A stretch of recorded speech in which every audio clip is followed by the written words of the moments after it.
Stop fighting your pain. Every time you resist it, you swear loyalty to the 3D. Pain isn't the enemy. It's proof you're still occupying the old state. Pain is usually treated like an emergency signal, something that means you've failed, fallen behind, or done something wrong.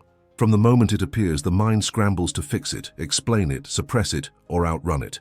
And yet, what if the very urgency to remove pain is the clearest sign that nothing has gone wrong at all? What if pain is not a malfunction in your life, but a precise indicator showing exactly where your awareness is still resting? Not as punishment, not as a lesson in suffering, but as neutral feedback, quietly revealing where you have not yet moved. Most people assume pain means the world needs to change. They look outward, scanning circumstances, memories, bodies, or people, convinced that relief will come once something external finally shifts. This assumption feels natural because it's been reinforced since childhood. Discomfort equals danger, and danger must be eliminated. But this reflex hides a deeper truth. Pain does not demand action in the world. It exposes a tension in consciousness. It is not asking you to fight harder. It is showing you where you are still standing. Neville Goddard spoke of the world as a mirror, and this is not poetry, it is mechanics. A mirror does not argue, judge, or delay. It reflects precisely what stands before it. If the reflection is unwanted, no amount of arguing with the glass will change what appears. And yet this is exactly how pain is treated. Sensation arises, and immediately the effort begins to manipulate the reflection. Affirm against it, resist it, explain it, analyze it, or declare war on it. All the while, awareness remains stationed in front of the same mirror, demanding a different image. The reflection cannot change while the position of the observer stays the same. Fighting pain feels active, responsible, even virtuous.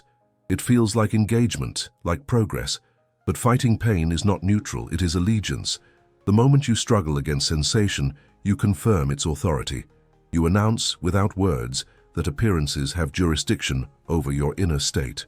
This is the essence of remaining in the 3D, treating what is sensed as final, serious, and requiring response. Resistance is not opposition, it is participation, and every attempt to overpower pain keeps awareness locked into the very level where pain is generated. Modern language might explain this through neural pathways or emotional conditioning, pointing out that attention reinforces patterns, that what you focus on becomes more familiar, more accessible, more real. But the spiritual principle runs deeper than biology. Attention is not passive observation. It is animation. Where awareness dwells, life is breathed. Pain persists not because it is strong, but because it is being witnessed as meaningful. Not intentionally, not consciously, but faithfully. This is why pain often feels so personal, so intimate, so convincing. It appears to say something about you, your worth, your history, your limitations. But pain is not a verdict on who you are. It is a message about where you are psychologically located. It signals that identity has not yet shifted, that awareness is still occupying a state that includes this sensation as part of its atmosphere. And like any signal, it does not demand obedience. It simply reports data. When this is not understood, pain becomes an enemy. And enemies require constant vigilance. The mind checks the body, checks the mood, checks the story again and again, measuring whether anything has improved. This monitoring feels responsible, but it is actually devotion. It keeps awareness circling the same location, waiting for proof that something has changed, while unknowingly ensuring that nothing can. The effort to escape pain becomes the very mechanism that sustains it. What if, instead of treating pain as a problem to be solved, you allowed it to be what it truly is? A marker, a neutral signpost pointing to where attention still rests. Not an accusation, not a failure, not evidence that you are doing something wrong. Simply information that says you are still here. And if pain is tied to location rather than identity, then relief does not come from force, struggle, or correction, but from movement. Not physical movement, not behavioral effort, but relocation of self. This is the promise that changes everything. Pain is not here to punish you or test you. It is here to show you where you have not yet left. And once that is seen clearly, without urgency or fear, the entire relationship with sensation begins to soften, because what no longer defines you no longer controls you, and what no longer receives your loyalty cannot remain. Pain persists because attention keeps it alive. At first, this idea can feel unsettling because it removes the comforting belief that pain is something happening to you without your participation. Yet this is precisely where clarity begins. Pain does not arise and remain by its own power. It lingers because attention continues to supply it with presence. Attention is not a neutral spotlight. It is the animating force that keeps an experience active in consciousness. Without attention, nothing remains vivid. With attention, even the most fleeting sensation can take on the weight of permanence. Consider how many experiences have passed through your life without leaving a mark. Countless sensations, thoughts, emotions, and circumstances appeared briefly and then dissolved without effort. They were not healed, solved, or conquered. They simply faded because awareness did not stay with them. Pain feels different only because attention treats it differently. The moment sensation is labeled as significant, dangerous, or meaningful, attention settles in, and what was once a moment becomes a state. A spotlight does not create the actor on stage. It does not invent the character, write the script, or generate the performance. But once the spotlight rests there, the actor becomes the focus of the entire room. The audience forgets everything else. In the same way, attention does not create pain, but it keeps pain on stage.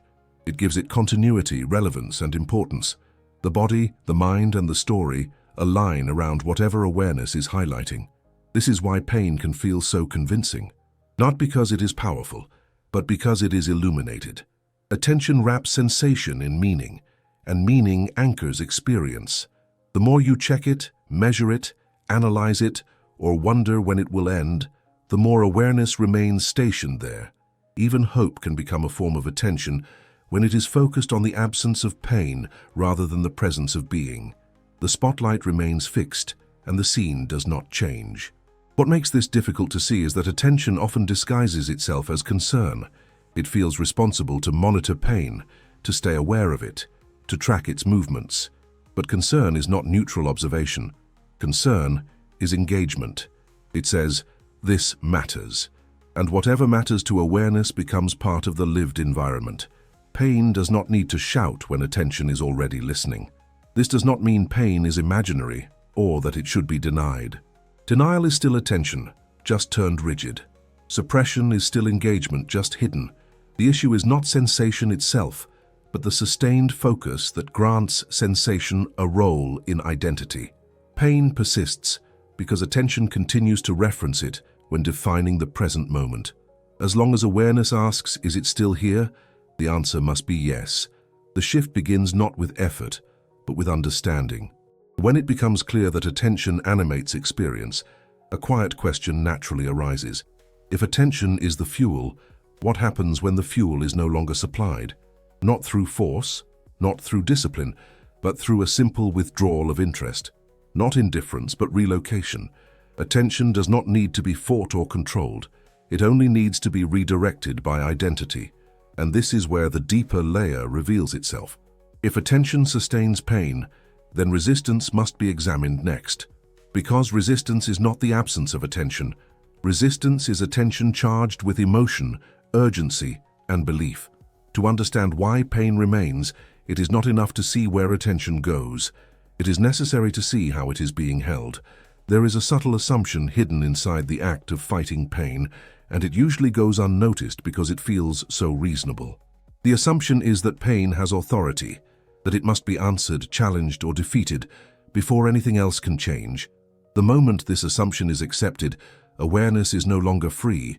It is positioned in reaction, measuring itself against sensation, waiting for conditions to improve before permission is granted to rest. This is not opposition to the 3D. This is submission to it. Resistance feels active, but energetically, it is agreement. To resist something, you must first acknowledge it as real, present, and powerful enough to demand a response. Fighting pain confirms its importance. It announces that sensation is the referee, the judge, and the timeline. As long as pain is treated as the deciding factor, identity remains anchored in the level where appearances rule. The struggle itself becomes proof that awareness has not yet moved. Arguing with an echo only guarantees another reply. The sound has no intelligence of its own. It repeats because the environment allows it to. Pain behaves the same way. When it is challenged, negotiated with, or analyzed, it echoes back through the nervous system and the mind. The argument continues, not because pain is winning, but because the dialogue keeps it alive. Silence, not victory, ends an echo. The 3D thrives on reaction. It exists as a feedback loop of sensation, interpretation, and response. When pain appears and the mind immediately reacts, the loop is closed and reinforced. Sensation triggers thought, thought triggers emotion, emotion triggers more sensation. Fighting pain keeps awareness circulating within this loop, mistaking motion for progress. Nothing truly shifts because identity has not stepped outside the cycle. This is why affirming against pain often feels exhausting. Not because affirmations are wrong, but because they are frequently used as weapons rather than expressions of being. When words are spoken in opposition to sensation, the unspoken belief is that sensation is in charge. The inner state waits for the outer state to comply. This is still negotiation. This is still living from the premise that the body or the circumstance holds the final say. Pain does not loosen its grip when it is confronted. It loosens its grip when it is no longer consulted. Authority fades when it is not acknowledged. As long as awareness asks pain for permission to feel whole, free, or present, pain remains in power. The struggle continues not because pain refuses to leave, but because identity refuses to move without it. What begins to dissolve this pattern is the realization that pain is not personal. It is not attacking you, testing you, or opposing your growth. It is simply information arising within a state. When pain is treated as a message rather than an enemy, the need to fight disappears. There is nothing to defeat, because nothing is wrong. There is only a signal indicating where awareness is still located, and once resistance drops, something unexpected happens. Energy that was bound up in struggle becomes available. Attention softens. The urgency fades. Pain, no longer fed by reaction, loses its intensity, not because it has been conquered, but because it has been understood. This understanding opens the door to a deeper truth. Pain is informational, not personal. It is pointing, not judging, and what it points to is not the body, but identity. Pain is a message about location, not a verdict about you. Once the urge to fight pain begins to loosen, a quieter insight becomes possible. Pain has been misinterpreted. It was never a declaration about who you are, what you deserve, or how well you are doing on some invisible scale. It has been functioning as a locator. Like any signal, its value lies not in emotional meaning but in directional clarity.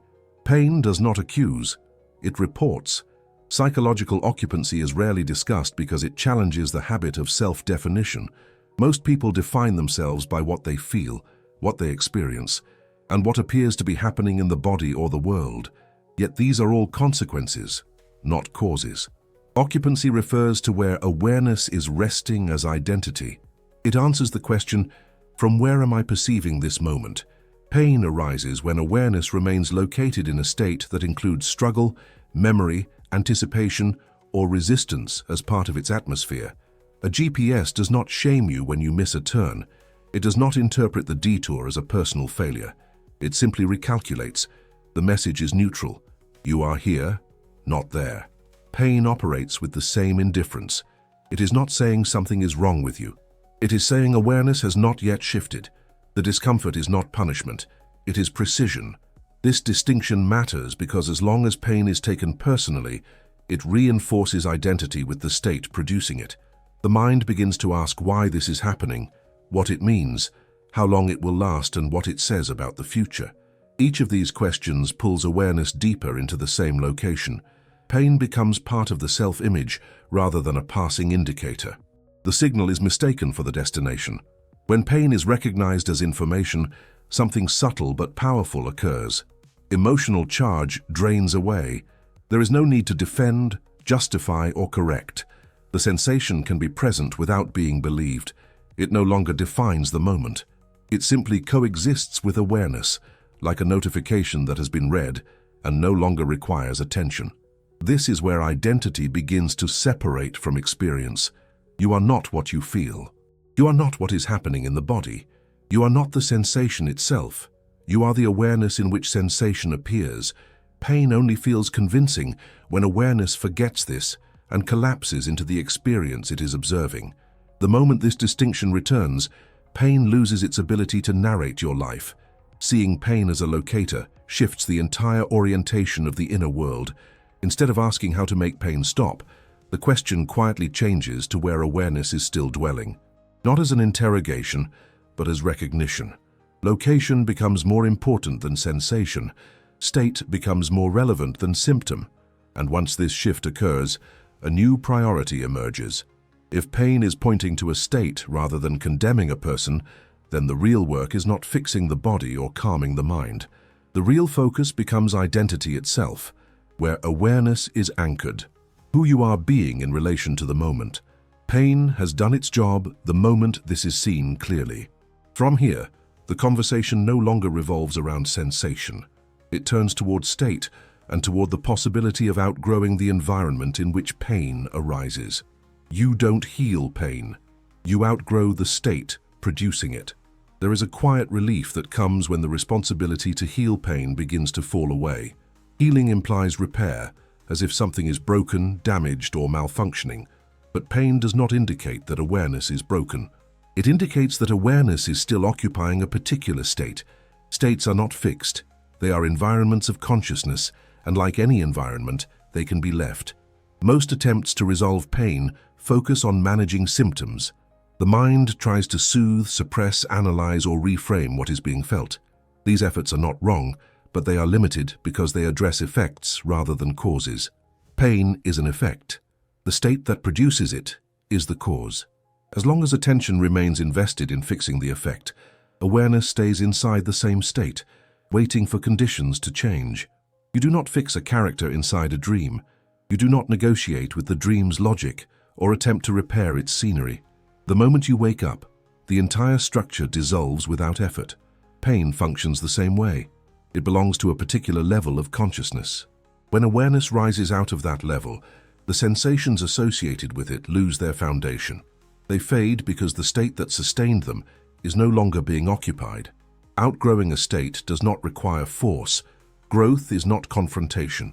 It is relocation. Just as you naturally outgrow beliefs, identities, and desires over time, states dissolve when they no longer match who you are being. Pain lingers only when identity remains loyal to the state in which pain makes sense. The moment awareness no longer recognizes itself there, the state begins to collapse. This is why effort often feels counterproductive. Effort implies struggle within the same environment. It keeps attention anchored to what is being resisted. Outgrowing, by contrast, happens quietly. It feels like a loss of interest rather than a victory. The state becomes irrelevant. The sensations lose their narrative. What once demanded constant attention no longer fits the identity you are occupying. Withdrawing loyalty from appearances is the turning point. Loyalty is not belief alone. It is emotional investment, monitoring, and concern. When awareness stops checking the body for confirmation and stops using sensation as a reference point for identity, the bond loosens. Pain does not disappear because it is pushed away. It dissolves because it is no longer being hosted. This shift can feel subtle, even anticlimactic. There is no dramatic release, no moment of triumph. Instead, there is a quiet sense of space. Awareness feels less entangled. The state that once felt inescapable begins to feel distant, like a place you used to live but no longer inhabit. Pain may still echo briefly, but it no longer carries authority. What matters here is not timing, technique, or consistency. What matters is identity. Who you are being in relation to sensation determines whether pain has a place to exist. When identity moves, states follow. And when the state changes, pain is not healed. It is outgrown. If this is shifting how you see pain and identity, subscribe and stay where awareness keeps moving. One of the most misunderstood aspects of this work is the difference between withdrawal and avoidance. They may appear similar on the surface, but internally they are opposites. Avoidance is tense. It is driven by fear of sensation and a desire to escape it. Withdrawal, by contrast, is relaxed. It happens when awareness no longer feels compelled to engage. Nothing is being pushed away. Nothing is being denied. Attention simply stops lingering. Suppression keeps pain alive because it requires constant monitoring. To suppress something, you must keep checking whether it is still there. This checking is attention. Avoidance behaves the same way. It circles the sensation, trying not to touch it, yet never leaving its vicinity. The state remains intact because awareness never actually relocates. It just hovers nearby, tense and alert. Withdrawing awareness is different. It is not an action performed against pain. It is the natural result of non-identification. When sensation is no longer used to define the moment, awareness does not need to manage it. The sensation can exist without commentary, without meaning, without a storyline attached to it. And without a storyline, there is nothing to sustain. Watching clouds pass does not require chasing them away. The sky does not argue with the cloud, negotiate with it, or fear its presence. The cloud moves because the sky does not hold it. In the same way, awareness does not need to intervene for pain to dissolve. Intervention keeps attention engaged. Allowing sensation to be present without identity attached to it removes the glue. This does not mean becoming passive or indifferent to life. It means becoming selective about what is granted significance. Awareness learns to rest in being rather than in sensation. The body may still produce signals, but those signals no longer determine the quality of the inner state. They are noticed, not inhabited. As this withdrawal deepens, something shifts organically. Attention begins to gravitate toward what feels complete rather than what feels unresolved. There is less interest in monitoring progress, less urgency to confirm change. The inner world becomes quieter, not because effort is being applied, but because effort is no longer necessary. This is the moment where relocation becomes possible. When awareness is no longer entangled with sensation, it becomes free to occupy the end, not as imagination versus reality, but as identity versus circumstance. The fulfilled state is not something to reach for. It is something that naturally receives attention when pain is no longer demanding it. And so the transition happens without struggle. Awareness withdraws not in rejection, but in recognition. What once seemed central becomes peripheral. What once felt urgent becomes optional. This gentle withdrawal does more than any forceful attempt ever could, because it removes the very condition that allowed pain to stay, occupying the fulfilled state while pain is present. There is a deeply ingrained belief that fulfillment must wait for evidence. The mind assumes that peace, certainty, or freedom can only be claimed once the body feels different or circumstances confirm the change. This belief keeps awareness dependent on appearances. It postpones identity, placing it somewhere in the future, always conditional. Yet the fulfilled state does not arise as a reward for improvement. It exists independently of what is currently being sensed. Being precedes evidence. This is not a motivational idea. It is a structural principle. Identity determines perception, not the other way around. When awareness occupies a fulfilled state, it does not ask permission from sensation. It does not wait for the body to agree. Fulfillment is not an emotional high. It is a settled sense of being that remains intact even when passing discomfort appears. A king does not lose his title while traveling through a poor village. The surroundings do not redefine him. He does not question who he is based on what he temporarily sees. Pain is like that village. It is an environment being passed through, not a declaration of status. When identity remains anchored in fulfillment, sensation no longer has the power to contradict it. This is where confusion often arises. Occupying the fulfilled state while pain is present does not mean pretending pain is not there. Pretending is effort. It is still reaction. Fulfillment does not deny sensation. It simply does not derive meaning from it. The body can signal while identity remains unchanged. Awareness does not need to resolve the sensation before resting in completion.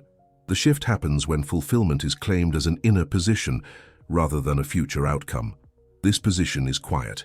It does not argue with pain or attempt to overpower it. It simply does not consult it. Pain may appear, but it appears in a context where it no longer defines the moment. The center of gravity has moved. As awareness stabilizes in this state, something becomes obvious. Timing no longer feels important. There is no urgency to make pain dissolve, no impatience with the process. Dissolution becomes automatic because there is no longer resistance feeding the sensation. Pain is not being fought, analyzed, or monitored. It is being outgrown in real time. This is why effort eventually gives way to ease. When identity is no longer anchored to sensation, the nervous system relaxes. The inner dialogue quiets. Pain loses its storyline. It may still flicker, but it no longer commands attention. The fulfilled state holds, not because it is being maintained, but because it is who you are being. From this vantage point, pain feels temporary and impersonal. It has no authority, no message demanding interpretation. It is simply an echo from a state that is no longer being occupied. And this realization reveals something essential. When identity moves first, outcomes follow without negotiation. Pain does not persist because it is strong. It persists because it is believed to be relevant. Authority is not an inherent quality of sensation. It is assigned by identity. Whatever identity recognizes as meaningful gains influence. Whatever is no longer recognized loses its grip. Pain only governs experience, while it is treated as a deciding voice. Authority always follows identity. When awareness identifies as someone waiting for relief, pain becomes the ruler of time. It decides when peace is allowed and when it must be postponed. But when identity shifts to one who is already complete, pain loses its jurisdiction. It may still appear, but it no longer dictates inner conditions. It becomes background noise rather than command. A rule only works while you believe it applies to you. The moment belief withdraws, the rule collapses without argument. Pain operates under the same principle. Its power is borrowed, not intrinsic. It is upheld by attention, belief, and emotional investment. Remove these, and the structure supporting pain quietly dissolves. This loss of authority does not come from rebellion. It comes from irrelevance. Pain stops being consulted. It is no longer used as evidence, feedback, or proof. Awareness no longer checks in with sensation to decide how to feel or who to be. The hierarchy changes. Identity moves to the top, and sensation falls away from the center. As authority shifts, pain begins to behave differently. It becomes less consistent, less demanding. It may appear briefly and then fade without explanation. There is no need to understand why. Understanding is no longer required when authority has been revoked. Pain dissolves not because it has been defeated, but because it has been disempowered. This is where stability emerges. Freedom is no longer dependent on conditions. It is not fragile or temporary. It does not vanish when sensation flickers. Identity remains anchored, unmoved by passing experience. Pain cannot regain authority because the role it once played is no longer available. This stability does not need reinforcement. It does not require vigilance. It rests in being. And from this position, a natural transition begins. Awareness becomes less invested in the outer world as a source of confirmation. The inner world takes precedence, especially in the moments when the body relaxes and the mind grows quiet. The doorway into this deeper settlement opens most clearly before sleep, when the grip of sensation loosens and the demands of the day fall away. Here, authority is easiest to withdraw, not through effort, but through surrender to stillness. This is where the final shift becomes accessible. As the body relaxes and the mind loosens its grip, a subtle threshold appears that most people pass through every night without noticing its significance. This borderland, the state akin to sleep, is where the authority of the senses naturally weakens. Attention no longer clings tightly to the body, the story, or the day's evidence. Awareness becomes softer, less defined, and far more impressionable, not because effort is applied, but because effort is no longer possible. In this state, sensation loses its persuasive power. Pain may still be faintly present, but it no longer feels central or urgent. It cannot demand interpretation or response. The nervous system is not on guard here. Identity is no longer braced against experience. This is why SATS functions as a relocation chamber rather than a method. You are not changing the world. You are shifting where you are experiencing it from. At this level, fulfillment is not something imagined against reality. It is assumed as atmosphere. There is no need to convince, affirm, or correct. Being precedes evidence effortlessly. The body follows because it is no longer being consulted as authority. This is where the misunderstanding resolves itself. Pain was never an obstacle. It was a marker of location. And in SATS without struggle or movement, you are no longer there. Pain was never punishment. It was direction. In the end, pain is revealed not as an enemy, but as information. It was never proof that something had gone wrong, nor a sign that you were failing. It simply indicated where awareness was still located. The outer world has always followed inner occupancy, not effort, struggle, or correction. Pain persists only while it is consulted as authority. When identity shifts, negotiation ends and sensation loses relevance. Circumstances fade when the state that produced them is no longer being lived from. Nothing needs to be fixed or forced. Pain belonged to a place, not to you. And once you are no longer there, it has no foundation to remain.